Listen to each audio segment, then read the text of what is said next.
Donc catégorie vétéran, bah super, encore un week-end gagné par Sébastien Denoël. Donc il gagne le général en faisant deux au chrono. Donc les chronos comptent jamais, mais il fait quand même deux au chrono. Il gagne la première manche et en deuxième manche il fait deux derrière Mézard. Donc bon week-end pour lui. Clairement il avait alors je parle en manche, il avait la meilleure vitesse sur le week-end. Il était 6 dixièmes plus rapide que le deuxième dans la même manche le samedi. Là. Surtout qu'il avait fait un départ un peu compliqué. Donc, tu vois, j'aime bien. C'est un pilote qui est. En fait, il est créatif, tu vois. C'est un des seuls pilotes en vétéran qui, quand il roule, tu as l'impression qu'il réfléchit et qu'il joue avec la piste. Et il va toujours à des endroits différents. Il a vachement utilisé, tu vois, l'extérieur entre terre au niveau de la petite table. Là. Il a toujours trouvé des solutions et ça, je trouve ça cool, tu vois. Il utilise cette force-là par rapport aux autres parce qu'ils l'ont moins et c'est cool. Donc, il reprend 6 points sur Michaud durant le week-end. Là. Bon, le problème, c'est que bah, il y a quand même 29 points d'écart aujourd'hui, donc il passe de 35 à 29. Est-ce que tu penses qu'il peut aller remonter cet écart-là et aller chercher le titre? Bah, c'est chaud, hein. C'est chaud quand même. En gros, il reste 150 points à distribuer. Il reste 3 séances avec les chronos d'Albi et une manche 2. Donc, en vrai, c'est chaud. Après, tout est possible. Cette saison, tu vois, globalement, sur l'étendue de la saison, on a vu que Seb, il avait pas des difficultés, mais il était un tour en dessous en termes de vitesse pure, notamment au chrono, par rapport à Guillaume. Donc, donc voilà, en manche, en fait, il se rattrape, mais au chrono, sur l'étendue de la saison, sur le papier, en tout cas, c'est un peu moins bon. Donc là, à Albi, il y aura une seule séance chrono. Voilà, faut sauver les meubles et puis carburant en manche. Et après, peut-être espérer qu'il y ait des pilotes qui s'intercalent, tu vois, c'est toujours pareil. Donc, Tu vois, je me suis amusé à faire un petit calcul. Tu prends ouais, chrono et donc j'ai isolé les chronos, isolé les manches. Et il perd ouais. quand même 31 points sur Michaud. Si tu prends que les séances chrono, Seb, il a perdu 31 points. Par contre, si tu prends que les Sur toute manches, la, sur toute l'année. sur toute la Et saison. si tu prends Ok. les manches, il a plus 2. Donc en fait, si avec des manches, Seb serait en avance au championnat de 2 points. Mais malheureusement, les chronos, ils comptent. Et comme je l'ai dit la fois dernière dans le podcast, je pense qu'il y a deux sujets au niveau de Seps. Le premier, c'est que bah, effectivement, il faut trouver les bons créneaux pour aller faire des chronos en vétéran, parce que c'est un peu compliqué avec le monde qu'il y a. Et le deuxième point, c'est que je pense qu'il est un peu comme ton frère, et c'est un pilote diesel, quoi. Donc, il a un peu de mal à rentrer dedans, hein, parce qu'on le voit en M1, M2, ça roule vite. Donc voilà. Ouais, c'est pas faux. Il y a tous ces éléments à prendre en compte qui font la difficulté du coup de faire un temps.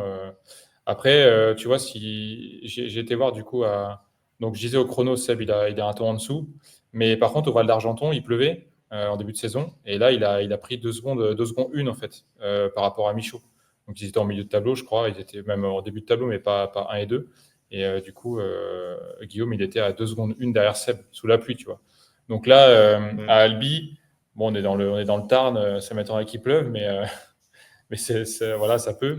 Mais en tout cas, ça, ou voilà, comme je disais, des pilotes qui s'intercalent, ça peut, voilà, des gars comme Romain Joseph ou Stéphane Mézard, ça peut s'intercaler aussi. Donc, et aussi, il y en a un qu'on a oublié, c'est Stéphane Blau, Mm. parce Mais est-ce qu'il va que bah, revenir? ouais, bah, je sais pas. Je sais pas exactement ce qu'il a, parce qu'il est parti après, il a loupé quoi? Loéac et Mirecourt, c'est ça? Ah, il s'est blessé des Val d'Argenton, je crois, en première manche. Ah Donc, oui, donc il a même il a loupé juste scoré des Villard chronos, aussi. quoi. Ah, tout loupé, ouais. Ouais, Donc, ouais. Donc là, on ne sait pas s'il va après, moi, revenir je l'ai vu à l'OEAC et il avait l'air de marcher correctement. Donc, je sais pas vraiment ce qu'il a eu, mais donc à voir, à voir. Ouais, ouais. Ouais, non, non, bah juste terminer sur cette dualité entre Guillaume et Seb. Guillaume, depuis le début de saison, il assure quand même le championnat. Tu vois, il fait quasiment aucun faux pas. Enfin, c'est rare qu'il fasse des contre-perfs. Donc, il est quand même régulier. Il y a une bonne gestion du championnat. Donc, ça devrait le faire pour lui, je pense. malgré sa deuxième manche sous la pluie où il peinait un peu plus. Tu penses qu'il assurait ou Ah ouais, alors c'est vrai il peinait ouais. vraiment? Ouais, c'est vrai qu'à Saint-Amand, là, sous la pluie, ouais, il y avait peut-être cette question d'assurance, tu vois, il y avait personne derrière, il était pas inquiété, donc ouais, il y a peut-être cette gestion, hein, tu vois, on lui panote et tout, c'est bon, gère, tu as de l'avance, tu vois, donc ouais, Moi, je pense que je c'est pense une intelligent, forme de hein. gestion, ouais. C'est intelligent. Ouais, bah, c'est intelligent, là, le championnat, il reste une épreuve, on était en deuxième manche à Saint-Amand, tu vois, il y avait aucune raison de forcer, sous la pluie et du coup, en plus, les risques, ils sont décuplés, tu vois, de faire une erreur, donc ouais, non, belle gestion, ouais, Oui, propre. ouais, tu peux vite perdre l'avant et tout. Bon, en tout cas, il y en a un qui n'a pas Ouais. perdu l'avant, c'est Stéphane Mézard. Non, Il gagne, ça c'est sûr. Il a bien gardé l'avant. c'est clair. Et il gagne du coup la deuxième manche sous la flotte, là, le dimanche matin. Ouais. Euh, Franchement, bah, de toute façon, on l'avait déjà dit, c'est un pilote qui roule vite sur la pluie, tu vois. Donc, mais il faut le faire quand même. Et donc, top pour lui. Du coup, c'est aussi, il fait podium de journée, donc excellent résultat. Et je crois qu'il nous a dit dans les commentaires qu'il avait 54 ans, c'est ça? 53 ou 54? Parce qu'on hésitait sur Ah son ouais, âge. c'est possible. Ah ok. Et il Ouais. nous a répondu. Donc je l'ai oublié, je suis désolé, mais on le recitera la prochaine fois s'il faut. Bah ouais, carrément. J'ai noté aussi mauvais week-end pour Romain Joseph. Alors c'était bien parti, hein. Franchement, il était Ouais. 4 au chrono. Donc première ligne, donc c'est toujours intéressant. De toute façon, dès lors que tu pars dans les 4, c'est toujours possible d'aller gagner une manche, enfin, voire même plus loin. Au final, si tu es un bon pilote, tu peux partir dernier, tu gagnes la manche. Donc, il partait sur une bonne ligne. Et Le problème. il est 4 à 0,7, hein, à moins d'une seconde, hein, de la pole. Donc tu vois, Ah c'est ouais, c'est- non, c'est mais correct, la hein. C'est vitesse, elle propre, est hein. là, hein. La vitesse, elle est là, Ouais. hein. Franchement, il s'est roulé sur un tour, hein. Il y a pas de souci.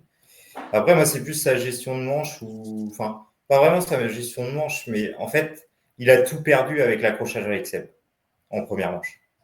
En fait, ils sont arrivés sur la table, là, tu as l'entrée terre à Saint-Amand, le gauche, la petite simple, là, et donc Seb prenait l'externe, et Romain a pris l'inter, et en fait, au moment où ils sont arrivés en fait, sur la table en même temps, Seb était déjà en avance, en fait, il avait une demi-roue d'avance sur Romain.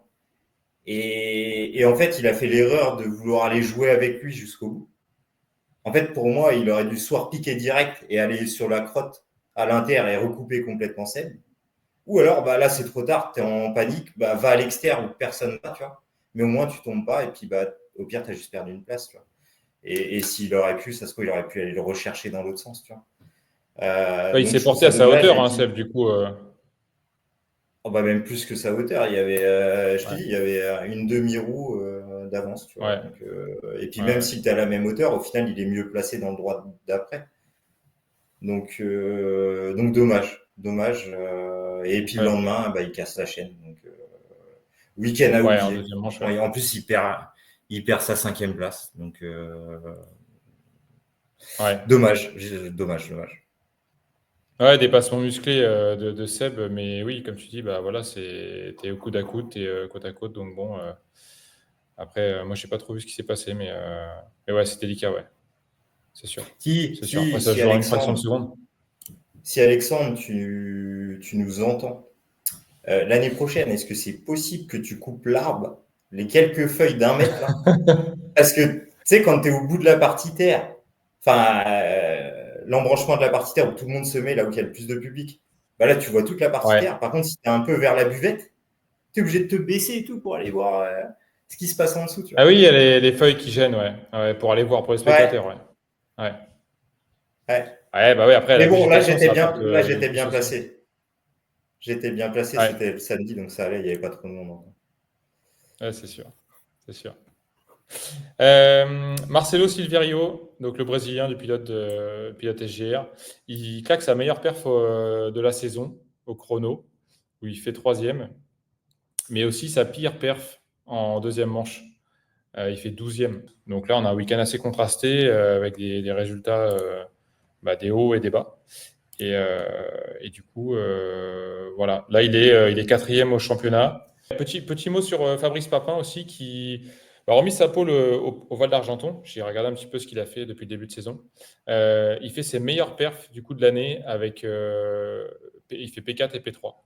Donc voilà, c'est hormis Val d'Argenton, voilà, où il fait la pole. Là, il fait une sacrée perf avec deux top 5 de manches, donc propre. Bien, bien. Et au championnat, il est septième. Avec 7 points. 7 points de retard seulement sur Romain Joseph, donc prenable. Et puis 17 sur la cinquième place. Donc ouais, cinquième place, c'est possible. Ouais. Mais moi, il y a juste un truc qui m'interpelle. C'est que du coup, Papin et Joseph roulaient en S1 il y a 2 ans. Et quand tu regardes leur chrono entre, on va dire, 23 et 25, en fait, ils ont perdu 2-3 secondes.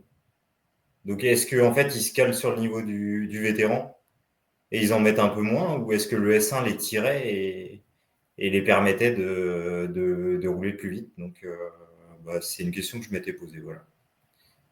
Alors du coup, les féminines, donc, on l'avait expliqué à la première vidéo, au premier épisode, ils sont regroupés dans la même catégorie que les vétérans, mais il y a un classement scratch et un classement séparé, donc leur catégorie est intégrée dedans. Et à Saint-Amand, donc Hélène Emery, elle conforte son leadership sur le championnat. Ce qui est intéressant, c'est qu'elle fait 9e au chrono, en fait, en scratch, donc avec les vétérans confondus. Et elle est seulement, on peut dire, à 2,7 secondes de la pole, moins de 3 secondes de la pole. Et je trouve ça intéressant à souligner parce que bah, voilà, Saint-Amand, c'est un circuit avec beaucoup de relance, technique aussi. Et voilà, d'être si proche sur le papier, d'être si proche des vétérans, c'est intéressant, je trouve. Et en 2,5, hein. C'est bien. En 2,5. Ouais, c'est pour ça, ouais. Les relances et tout, donc ouais, 2,5 propre. Et du coup, elle repart de Saint-Amand avec 24 points d'avance sur Emma Chaput. Donc voilà, c'est confortable avant Albi. Je pense qu'elle peut y aller sereinement. Donc voilà, les mots qui me viennent en tête, enfin pour elle, c'est maîtrise, expérience. Et c'est vrai, quand elle roule, on a vraiment ce sentiment qu'elle maîtrise, quoi. Elle est en totale maîtrise de sa machine. Ça roule propre, c'est fluide, c'est posé. Il n'y a pas de fioriture. C'est un peu chirurgical, quoi. C'est nickel. Donc j'aime bien l'avoir roulé. Et ouais, hâte de voir ce qu'elle va donner à Albi. Ouais, bah moi, pareil. En fait, je me fais pas trop de soucis pour elle avec ce qu'elle a montré à Saint-Amand et même tout au long de la saison. Là, elle a quand même 24 points d'avance. Tu vois, cette année, c'est vrai que c'est un peu chiant, enfin, ou même chaque année. Si tu arrives à un problème mécanique, bah, ça peut être délicat, tu vois. Tu peux vite perdre 50 points. Après, du coup, premier podium de Jeanne Bougon. On va se renseigner de la prononciation. Ouais, ouais, ouais. Franchement, j'ai noté que c'était bien, tu vois. Et puis avec des chronos proches des leaders, quoi. En manche 1, elle est qu'à 1 seconde 4 de Blandin, qui généralement fait des podiums. Et en manche 2, elle a les mêmes temps, donc sous la pluie. Donc là, c'est intéressant parce que au final, elle s'est rapprochée. En fait, elle a exactement les mêmes temps que Chaput et Emery, tu vois. Au final, ils seraient partis ensemble dans la manche. Ça se trouve, à 3, ils se seraient tirés la boue. Donc top, qu'elle continue. Je sais que son père roule aussi, donc et dans la même catégorie en plus, en vétéran lui. Donc c'est sympa, tu vois, cette approche de rouler père-fille, etc. Ils doivent prendre Mm. du plaisir. Et un petit mot sur Florine Blandin. Donc le deuxième départ, en fait, il y a eu 3 drapeaux rouges. Le premier, en fait, on ne sait pas si c'est la répétition de chute que ça a entraîné en fait le drapeau rouge et la direction de course s'est dit on stoppe l'hémorragie, ou alors c'est vraiment le changement d'adhérence parce qu'ils sont partis en dry, enfin en sec, et du coup ça s'est mis à pleuvoir sévère. Donc est-ce que c'est les conditions météo? Enfin voilà, il y a eu le drapeau rouge, deuxième départ, et là malheureusement en fait je sais pas ce qui s'est passé. Et en fait, elle est restée sur la ligne de départ, immobilisée, et en fait, elle est repartie en civière. Mais il me semble que, tu vois, en manche 2 ou manche 1, en S2, j'étais au panotage, et il m'a semblé l'avoir debout, tu vois. Donc, plutôt bonne nouvelle, tu vois. Ouais, ça a été assez effrayant. On l'a vu par terre et tout, ça ouais, bougeait pas. Et après, là, bah, du coup, les pilotes, ils ont eu le temps d'aller jusqu'à la terre, de faire la terre. Et le drapeau rouge est intervenu juste après la terre. Donc, ouais, on a eu assez peur. Et finalement, du coup, elle s'est relevée. Donc, plus de peur que de mal, en tout cas. Et dans cette catégorie, du coup, ce qu'il faut souligner, en tout cas, ce que j'ai relevé, c'est que on a Emma Payette, euh, Florine Blandin et Jeanne Goujon qui se tiennent en seulement 10 points pour la troisième place du championnat. Donc avant Albi, le suspense est de taille. Et ouais, à voir ce que ça va Bah, donner, là, mais en c'est tout un cas, peu celle qui finira devant l'autre. et ouais, c'est Je pense ça. qu'il Bah, sera P3, hein. Donc, ouais, c'est clair.